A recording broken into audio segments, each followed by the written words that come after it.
শাকিব খান অসুস্থ হয়ে হাসপাতালে রয়েছেন।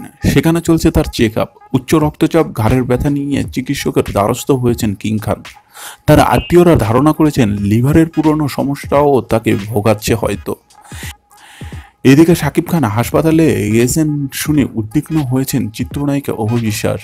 দুশ্চিন্তা আর উদ্বেগ মাখা কণ্ঠে বললেন, হঠাৎ করে ওর শরীরটা খারাপ শুনে আঁতকে উঠেছি। আমি খবর নিয়েছি, সবকিছু অনুকূলেই আছে। সবাই সাকিবের জন্য দোয়া করবেন। অপু আরও বলেন, আমি বাইরে থেকে বাসায় ফিরলাম খানিক আগে। আমার বাচ্চাটাও কিছুটা অসুস্থ। বাচ্চার কন্ডিশন দেখে পরিস্থিতি পর্যবেক্ষণ করে হাসপাতালে যাব। জানা গেছে চিত্রনায়ক শাকিব খান আজ সকাল থেকেই অসুস্থ বোধ করছিলেন।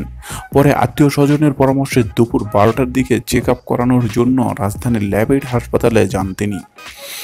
হাসপাতালে জরুরি বিভাগে গিয়ে ইসিজি করান এই নায়ক। আরও কিছু পরীক্ষা চলবে তার। বন্ধুরা, খবরটি ছিল এই পর্যন্তই। নিত্য নতুন খবর পেতে অবশ্যই এই চ্যানেলটিতে সাবস্ক্রাইব করবেন আর আমাদের সাথেই থাকবেন। ধন্যবাদ সবাইকে।